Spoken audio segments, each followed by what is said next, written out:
목사 안수까지 받고 선교사로 갔다 오고 그랬는데도 자기가 구원에 확신이 없었거든요.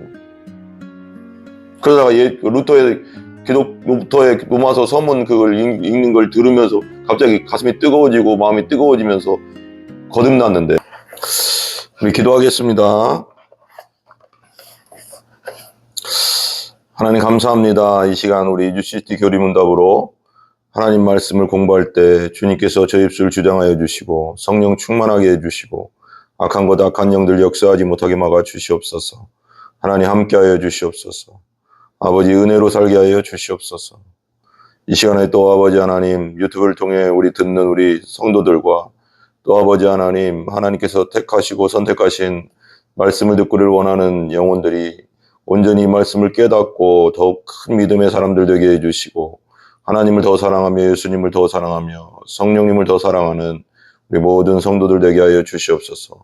제 입술을 온전히 주장하여 주시옵소서. 강력한 성령의 기름 부음으로 함께하여 주시옵소서. 예수님의 이름으로 기도합니다. 아멘. UCT 교리문답 우리 31, 문 31, 문제 31입니다.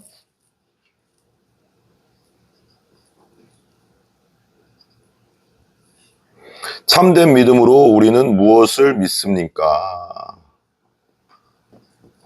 참된 믿음으로 우리는 무엇을 믿습니까?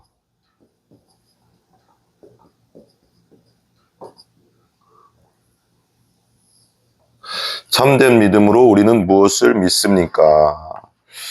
한번 읽어보겠습니다. 복음이 우리에게 가르치는 모든 것을 믿습니다. 우린 참된 믿음으로 우리는 무엇을 믿느냐? 복음이 우리에게 가르치는 것을 믿습니다. 참된 믿음으로 우리는 무엇을 믿느냐? 복음이 뭐라고요? 우리에게 가르치는 것을 믿습니다. 가르치는 것을 믿습니다. 복음이 우리에게 가르치는 게 뭐예요? 복음이 우리에게 가르치는 것? 사도신경은 우리가 믿는 것을 이렇게 표현합니다. 전능하사 천지를 만드신 하나님 아버지를 내가 믿사오며, 우선은 하나님을 믿죠. 우리가 전능하신 하나님을 믿습니다. 모든 것이 가능하신 하나님을 믿습니다. 두 번째는 누구 어떻게 해요? 그 외아들 우리 주 예수 그리스도를 믿사오니, 그리고 하나님의 아들 주 예수 그리스도, 예수님의 십자가와 부활의 능력을 믿죠. 우리가 또 나오겠지만, 그 다음에 이는 성령으로 잉태하사, 세 번째는 성령으로 잉태하신 예수님을 믿습니다. 성령으로 잉태해야 되는 게 왜 잉태해야 되냐면, 죄인이 죄인을 위해서 죽을 수는 없잖아요. 다 법정에 서 있는데, 다 죄를 져서 다 법정에 서 있는데, 누가 누구를 대신해서 죽을 수 있고, 누가 누구를 대신해서 감옥에 갈 수 있겠어요.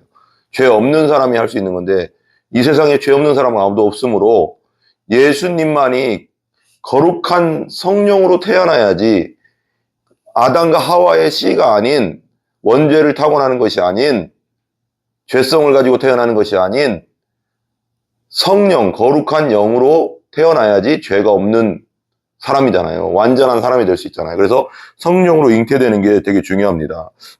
성령으로 잉태돼서 동정녀 마리아에게 나시고, 본디오 빌라도에게 고난을 받으사 십자가에 못 박혀 죽으시고, 본디오 빌라도에게 채찍당하시고, 또 병사들에게 침뱉음 당하시고, 주먹으로 맞으시고, 또 십자가에 못 박혀 죽으셨죠. 우리 죄 때문에. 그 다음에 장사된 지 사흘 만에 죽은 자 가운데서 다시 살아나시며, 장사된 지 사흘 만에, 3일 만에 다시 부활하신 거. 부활이 없으면 기독교는 없어요. 부활을 통해서 모든 것이 이루어진 겁니다. 정점을 찍은 거예요. 그때 당시 십자가에 수많은 사람들이 죽었어요. 반역자들이. 로마의 그 반역했던 사람들이 로마의 길목에 수도 없이 십자가로 매달려 죽었던 적도 있었어요. 그럼 십자가만 있으면 안 되고, 그 다음에 부활로 정점을 찍어야죠. 영원히 죽지 않는 몸으로 부활하는 예수님이 필요하죠. 그래서 이건 역사적 사실입니다. 다시 살아나사 하늘에 오르사, 지금 승천하셨죠. 전능하신 하나님 우편에 앉아 계시다가 지금은 하나님 우편에 앉아 계십니다. 예수님이. 우리가 믿을 때 영으로 또 우리 안에 계시죠. 부활의 영으로 함께 계시지만 지금은 우편에 앉아 계시고 저리로서 산자와 죽은 자를 심판하러 오시리라. 산자와 죽은 자를 심판하러 오십니다. 재림하셔요. 재림하실 때는 그 심판대 앞에서 이제 심판 앞에서는 믿는 자, 예수 그리스도를 주인으로 구원자로 믿고 성령으로 거듭난 자는 어떻게 돼요? 구원받는 거고 천국 백성으로 가는 거고, 예수 그리스도를 믿지 않는 자는 자기 죄 때문에, 왜? 예수님의 해결하심을 믿지 않았기 때문에, 십자가에서 다 해결하는 그걸 믿지 않음으로 자기 죄 때문에 자기가 형벌당해서 지옥 뭐예요? 영원한 감옥이죠. 불감옥이에요. 불지옥. 그래서 감옥이라는 거죠. 내 죄 때문에. 하늘에 오르사 전능하신 하나님 우편에 앉으사가 저리로 산자와 죽은 자 심판하러 오시리라. 성령을 믿죠. 내가 성령을 믿으며 거룩한 공예와 성도가 서로 교통하는 것과 주님 안에서 교통하고 교제하며 죄를 사하여 주시는 것과 예수님을 통해서 우리가 회개할 때 죄를 사하여 주시는 것과 몸이 다시 사는 거지. 몸이에요. 그때 당시 이 사도신경이 만들어질 때 그때 당시에 많은 영지주의 이단들이 있었어요. 몸이 아니라 영의 부활이죠. 영이 어떻게 부활합니까? 영은 죽지도 않고 의미도 없고. 이 육은 죽어요. 그렇지만 몸이 다시 부활하는데 그때는 예수님처럼 도마가 만져봤잖아요. 부활하신 몸을 만질 수도 있는 몸. 그러나 이 몸하고 틀린 겁니다. 우리 죄성 있는 몸하고 틀린 게 뭐냐면 그 모양은 비슷할지라도 이 완전히 다른 게 죽지 않는 몸이에요. 우선. 아프지 않은 몸, 영원히 사는 몸이에요. 이게 되게 틀린 겁니다. 몸이 다시 사는 것과 영원히 사는 것을 그 몸으로 영원히 살 거예요. 이제 부활한 몸으로. 유다서 3절에 보면 유다서는 한 장으로 되어 있잖아요. 유다서 3절에 보면 이렇게 나와요. 성도에게 단번에 주신 믿음의 도를 위하여 힘써 싸우라는 편지로 너희를 권하여야 할 필요를 느꼈노니. 성도에게 뭐 했다? 이 믿음을 단번에 주셨다. 단번. 한 번에 끝냈다는 게 영단번이라고 하는데, 히브리서에도 영단번에 대해서 많이 나오거든요.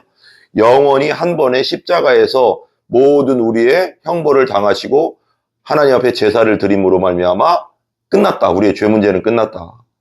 우리의 형벌의 문제는 끝났다. 우리의 죄 책임의 문제는 끝났다. 왜? 예수님이 다 해결했다는 거, 십자가에서. 그리고 부활하심으로써 우리가 완전히 의로워졌다. 다 해결됐다는 걸 예수님이 증명하신 거죠. 왜?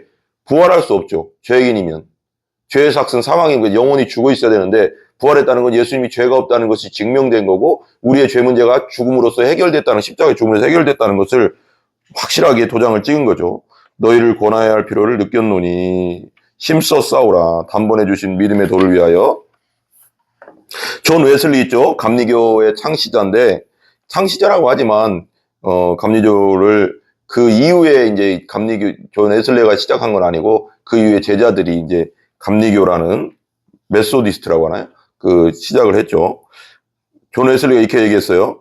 존 웨슬리에 대해서는 좀 할 말이 좀 많이 있기도 하지만 뭐 너무 복잡하게 가면 또 안 되잖아요. 존 웨슬리가 이제 어렸을 때부터 신앙생활을 하고 철저한 신앙생활을 했지만 그 조지아주로 선교사로 떠날 때까지, 모라비안 교도를 만날 때까지, 또 목사 안수까지 다 받았는데도 아직 그때까지도 거듭나지를 못했었어요.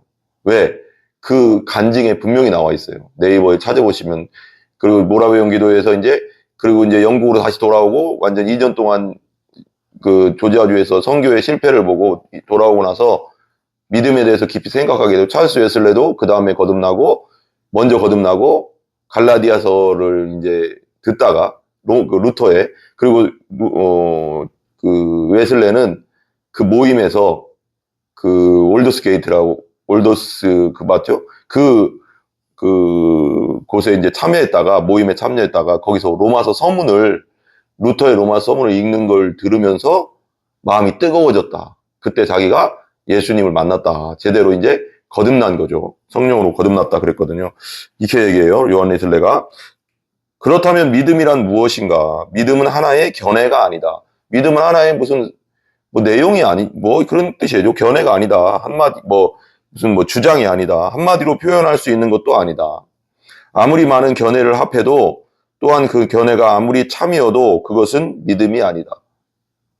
아무리 많은 견해가 있고 그 견해가 아무리 참이어도 그것이 믿음은 아니라는 거예요. 1년의 견해가 그리스도인의 신앙이 될 수 없는 것은 묵주가 그리스도인의 거룩이 아닌 것과 같다. 묵주.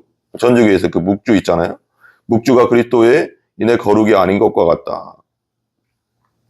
믿음은 어떤 견해 또는 많은 견해에 동의하는 것도 아니다. 그런 것도 아니에요. 그죠? 어떤 사람은 3가지, 아니 23가지 신조에 동의할지 모른다. 여러 가지 신조에 동의할지도 모릅니다. 그렇죠? 적어도 자신이 이해하는 수준에서 구약과 신약 전체에 동의할 수도 있다. 성경 전체에 동의할 수도 있다는 거예요. 하지만 그러면서도 기독교 신앙을 전혀 소유하지 않을 수도 있다. 이게 왜 이런 말을 할까? 웨슬레가 그랬거든요. 거듭나기 전까지. 목사 안수까지 받고 선교사로 갔다 오고 그랬는데도 자기가 구원에 확신이 없었거든요. 그러다가 루터의 로마서 서문 그걸 읽는 걸 들으면서 갑자기 가슴이 뜨거워지고 마음이 뜨거워지면서 거듭났는데 하나님을 구원의 확신을 가지게 됐거든요. 기독교 신앙을 전혀 소유하지 않을 수 있다.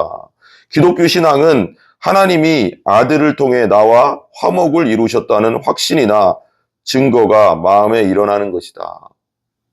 이 위에 보면 구약과 신약 전체를 동의할 수도 있다 하지만 그러면서도 기독교 신앙 전혀 소유하지 않을 수도 있다 이렇게 얘기했잖아요. 그때 당시 바리새인들, 예수님 당시 바리새인들이 성경을 거의 외우다시피 했거든요. 근데 진짜 메시아가 왔는데, 예수 그리스도가 왔는데 못 알아보잖아요. 받아들이지 않잖아요. 그래서 성경을 딸딸 외운다고 해서 그게 기독교 신앙은 아니라는 거예요. 기독교 신앙은 하나님의 아들을 통해 나와 화목을 이루셨다는 확신이나 증거가 마음에 일어나는 것이다. 이거 분명히 나오죠?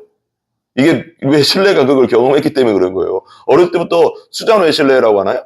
그 어머니로부터 철저한 신앙교육을 받았는데 목사 안수 받고 조지아주에 선교사로 갔다 오고 나서까지도 구원의 확신이 없었어요. 모라비안 고도들 보면서 그 풍랑이 바다에서 풍랑이 있는 걸 보면서 자기 막 죽음에 대한 두려움이 생겼는데 모라비안 교도는 너무 평안한 걸 보고 당신들이 죽음에 대한 두려움이 없냐고 하니까 왜 두렵습니까? 죽음은 천국인데 이렇게 모라비안 교도를 들으니까 거기서 자기가 얼마나 믿음이 없고 구원의 확신이 없는가를 깨닫게 되거든요. 그때부터 고민하고 기도하고 됐겠죠. 그러면서 돌아와서 영국으로 다시 돌아와서 고민하고 기도하면서 그러다가 이제 그 모임에서 루터의 로마서 서문을 들으면서 복음이라는 것을 제대로 깨닫게 되고 예수 그리스도를 진짜 만나고 구원의 확신을 가지게 되면서 영국에 말 타고 돌아다니면서 전도했거든요. 그래서 이게 자기의 간증일 수도 있는 거예요. 하나님의 아들을 통해 나와 화목을 이루셨다는 확신이나 증거가 마음에 일어나는 것이다. 기독교 신앙은 뭐냐? 웨슬레가 말하는 기독교 신앙은 이거예요. 기독교 신앙은 뭐냐? 하나님의 아들, 이게 되게 단순한 것 같은데요. 이건 우리가 할 수 있는 게 아니에요. 성령이 우리 안에 이걸 주셔야 되는 거예요. 머리로 그냥 지식으로 아는 건 믿음이 아니거든요, 아직은. 하나님의 아들을 통해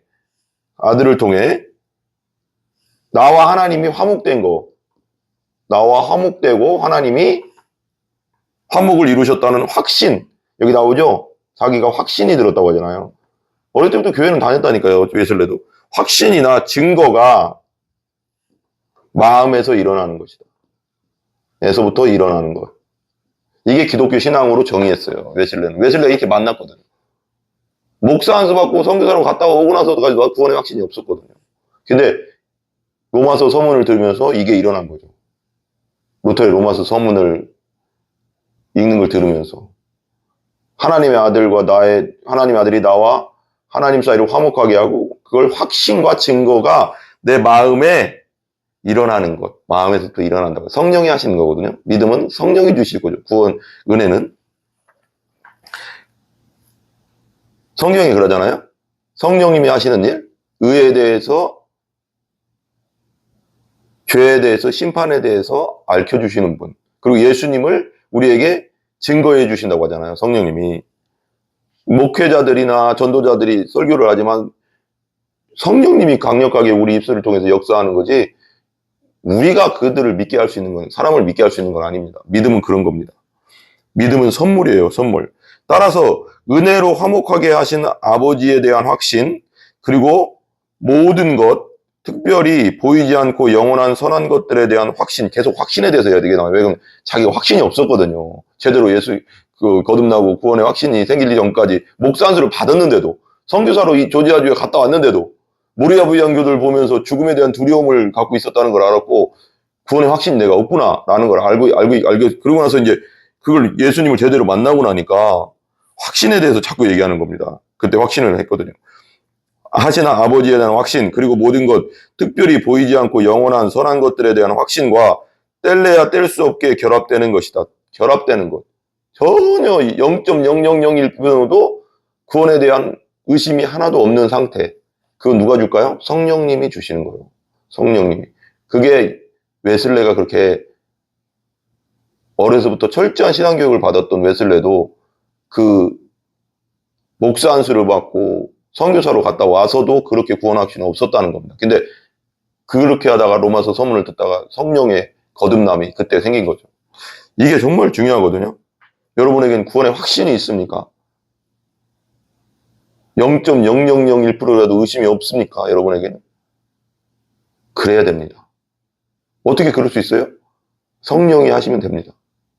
내가 하면 내가 믿습니다. 지식으로 아는 거, 그렇게 하면 흔들리죠. 그렇지만 성령이 주시면 성령으로 제대로 중생하고 거듭난 사람은 0.00001%도 구원에 의심이 하나도 없어요. 뗄래야 뗄 수 없는 결합되는 것이다. 그렇다면 기독교적 의미에서 믿는다는 것은 영혼의 빛을 따라 걷는 것으로 영혼을 빛을 따라 걷는 것이다. 그래요. 믿는다는 것은 웨슬레는 이렇게 얘기해. 믿는다는 건 영혼의 빛을 뭐래요? 따라 걷는 것이다. 따라 걷는 것이다. 영혼의 빛을 따라 걷는 것이다. 지극히 높으신 분을 분명하게 보는 것이며, 그죠?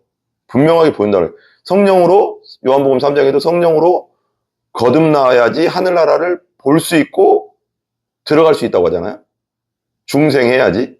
보여요. 알죠? 이게 영의 눈으로 이렇게 느껴지죠. 이제 하늘나라에 확신이 생기는 거죠.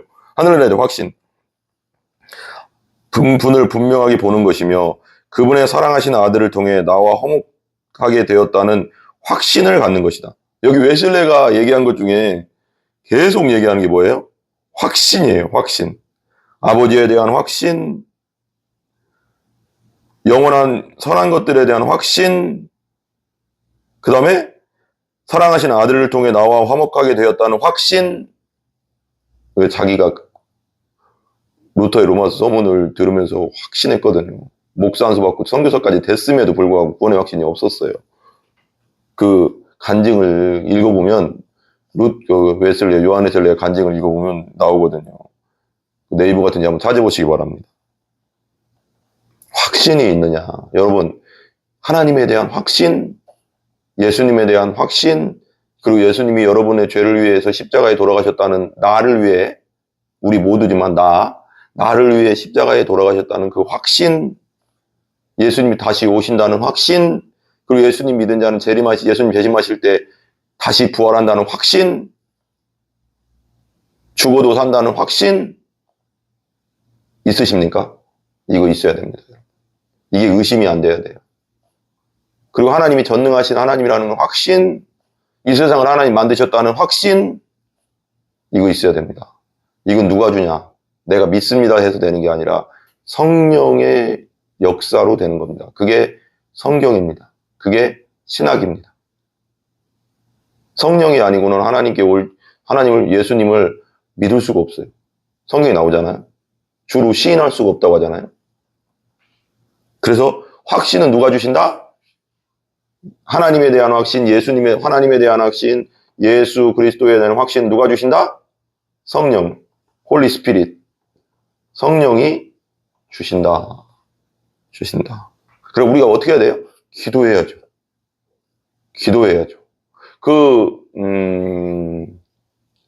철로역정에 보면, 철로역정 내가 너무 좋아하는데, 스펄전 목사님이 철로역정을 100번 이상 읽었대요. 대설교가가 그 정도 읽었으면 우리도 읽어야 되지 않겠습니까? 저도 너무 읽으면서 이게 그냥 이야기가 아닙니다, 이게.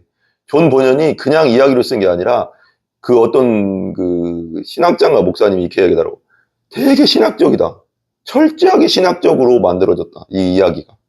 비유로 써지긴 했지만 읽으면서 그걸 생각하면서 읽으면요, 와, 놀랍습니다. 놀랍습니다. 거기 나오는 이제 믿음은 이제 순교했고, 믿음이 순교하는 곳에서 믿음의 그 순교를 보고 이제 소망이 믿게 되잖아요. 믿게 되고 크리스천이 같이 크리스천이랑 소망이 천성을 향해 이제 가는데 이제 대화하는 내용이 나와요. 크리스천하고 이제 소망이 대화하는 내용에 이런 얘기가 나와요. 크리스천이 물어봐요. 소망, 당신은 어떻게 해서 이 길을 걷게 되었습니까? 믿음의 길, 하늘나라의 길, 이 지금 믿음의 길을 걷게 되었습니까? 물어보니까 이제 막 여러 가지 얘기해요. 그러더니 허영의 시장, 이 세상이죠. 허영의 시장에서 저는 허랑방탕하게 살았습니다. 마음대로 살았습니다. 근데 어느 날 그 믿음에 대한 생각이 들었고, 지옥에 대한 이 죄의 끝은 어딜까에 대한 생각도 들고, 지옥에 대한 생각도 들면서 고민이 많이 되었습니다. 그러다가 이제 계속 이어지는 관계 속에서 믿음이 이제 생겼다. 믿음이 이제 성령 안에서, 하나님 안에서 확실한 믿음이 생겼다. 이제 이런 이야기 쪽으로 이제 가거든요. 거기서 보면 그냥 믿음이란 게 그냥 일어나는 건 아니에요. 그러면서 이제 자기가 이제 어떤 전도자가 와서 이제 얘기를 해주겠죠. 그러면서 예수 그리스도에 대한 확신을 가져야 됩니다. 예수님을 믿어야 됩니다. 예수님 당신의 죄를 위해 돌아가신 걸 믿어야 됩니다. 그러면서 이제 기도를 시키거든요. 그렇게 해서 이제 이렇게 기도해. 나는 죄인입니다. 그 우리 사형이랑 비슷한데 사형이랑 틀려요. 나는 죄인입니다. 하나님 저에게도 예수님에 대한 나는 지옥도 믿고 그런데 예수님에 대한 확신을 주세요. 예수님 날 위해 돌아가셨다는 확신을 주세요. 믿음을 주세요. 믿음을 주세요. 그걸 그냥 한 번 기도했다고 하지 않습니다. 계속 끊임없이 기도했고 그러는 사이에 어느 날 성령이 하나님 안에서 믿음을 주심으로 확신이 생겼다. 이렇게 얘기하거든요. 이게요. 청교도적 신앙이에요. 그 옛날 신앙. 이게 사형리가 왜 이 마지막이 되게 중요하다고 했잖아요. 마지막에 영접 기도 시키는 건요. 성경에 없어요. 그냥 이렇게 얘기하면 돼요. 그 사람에게 복음을 전해주고 뭐하지만 기도하고 기도해서 성령이 믿음을 주시는 거죠. 그게 성경적 믿음이에요. 그게 청교도적 믿음이었고요. 그때 당시. 구원의 확신도 없는데 그 영접해서 난 괜찮아. 그거 아니에요. 구원의 확신이 생길 때까지 기도해야 돼요, 여러분. 하나님 저에게도 구원의 확신을 주세요. 예수님이 날 위해 돌아가셨다는 확신을 주세요. 의심이 하나도 없게 해주세요. 그거 성령이 주셔야 되는 거예요. 그게 성령으로 중생하고 거듭나는 거거든요. 그거 아니면 안 돼요. 하늘나라 갈 수도 없고 들어갈 수도 없고 볼 수도 없다잖아요. 의심되는 분은 기도해야 돼요. 확신을 달라고. 웨슬레도 그랬고요. 그 당시 존 버년, 그 당시 청교도 신앙인들 다 그랬어요. 이게 뭔가 변질돼서 그렇지 이렇게 되면 안 돼요.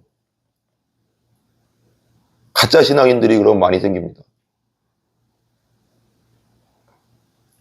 그분이 사랑하신 아들 통해 나와 화목하게 되었다는 확신을 갖는 것이다.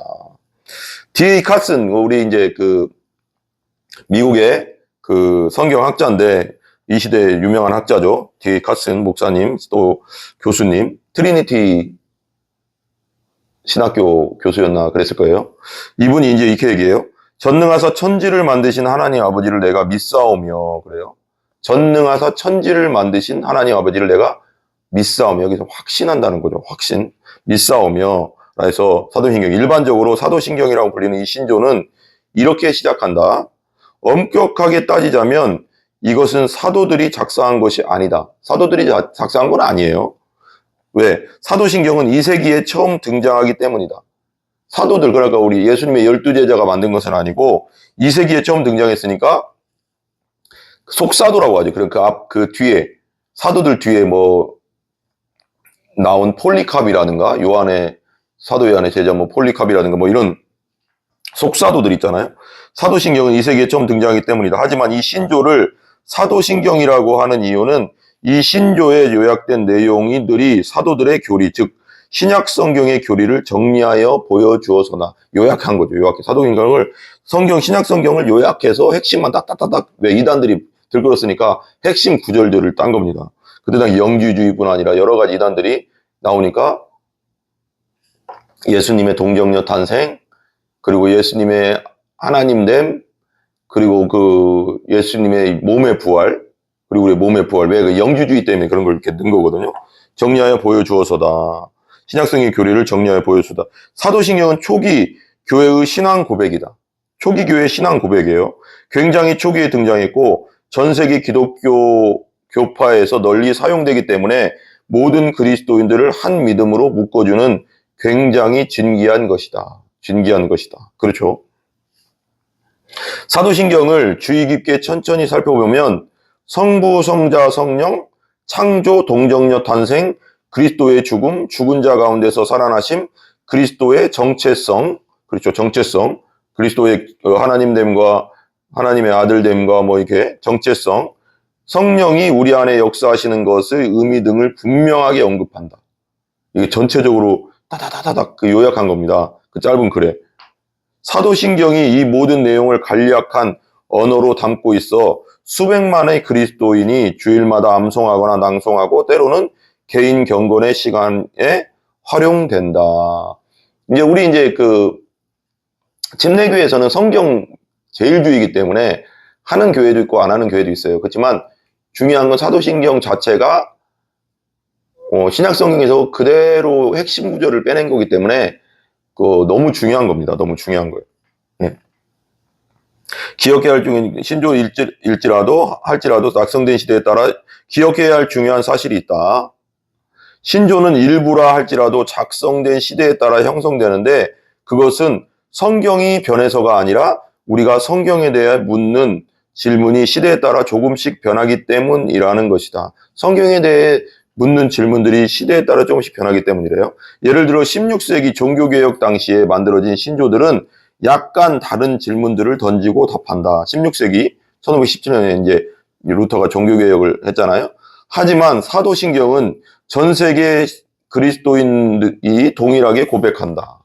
사도신경은 전 세계 그리스도인 지금까지도 동일하게 고백하고 있어요. 이 세기에 만들어졌어도 고백한다. 사도신경이 교회 초기에 작성된 것이어서 그 후 교리적으로 중대한 분열이 나타난 뒤에도 계속 사용되었기 때문이다. 교리적으로 막 분열이 일어날 때가 있었거든요. 근데도 사도신경만은 계속 사용된다는. 왜 그러면 성경의 핵심을 그대로 뽑았기 때문에 뭐 특별히 고칠 필요가 없었다 이거죠. 근데요, 사용되었기 때문이다. 그리고 이러한 틀 안에서 사도신경은 불과 몇 문장으로 매우 훌륭하게 복음을 요약해낸다. 사도신경은 몇 문장 안 되는데 강력하게 딱딱딱딱 요약해 복음을 강력하게 매우 훌륭하게 복음을 요약해내고 있다는 겁니다. 어떤 면에서 보면 사도신경은 우리가 읽는 것, 예를 들면 그 자체로 간단한 신조가 되는 고린도전서 15장 초반부 내용을 고린도전서 15장 초반부 내용이 되게 간단한 신조가 될 수 있다는 거예요. 내용을 2세기에 정리하려고 한 시도였다. 고린도전서 15장을 2세기에 정리하려고 노력했대요. 복음은 무엇인가? 바울은 묻는다. 우선 그리스도가 성경에 따라 우리 죄를 위해 죽으셨다는 것이다. 여러분 확신해야 됩니다. 이건 성령 안에서 죽으셨다는 것이다. 그리고 여기에 다양한 내용이 더해지고 또 더해지면서 우리는 이 위대한 좋은 소식의 내용을 담은 요약본을 소유하게 된 것이다. 즉 때가 찾아 하나님이 자기 아들을 보내시고 십자가에 죽게 하시고, 그러니까 때가 찼다는 거 뭐예요? 그냥 흘러가는 시간은 크로노스라고 합니다. 역사적 시간, 그냥 어제 있고 오늘 있고 미래로 가는 이 시간. 근데 하나님이 개입하는 시간 있잖아요. 예수님이 태어난 그 시간 개입한 거죠. 그리고 뭐 예를 들면 하나님이 뛰어난 유명한 그런 전도자들이 태어난 그 시간 뭐 있을 거 아니에요. 뭐 루터, 칼빈, 종교개혁 그 시간 뭐 이런 하나님이 개입하는 시간이 있잖아요. 강력하게. 그죠?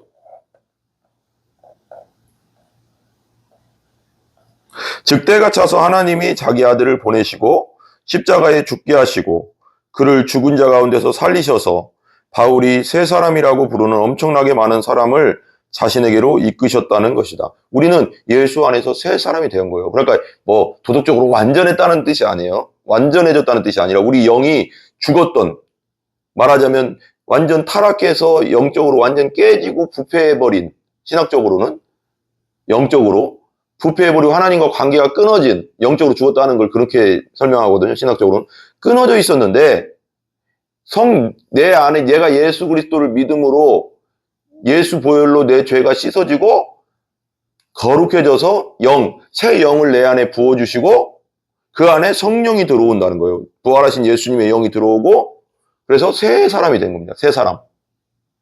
우리는 이 육체가 죄성을 가지고 있어요. 그래서 성경에도 나오잖아요. 성령의 소욕으로 육신의 소욕을 죽이라. 내 안에 예수 믿고 거듭난 사람은 성령이 있으니까 성령의 소욕으로 육신의 소욕, 육신의 죄성, 죄된 생각들, 죄를 질려는 그 악한 성향들을 죽이라잖아요.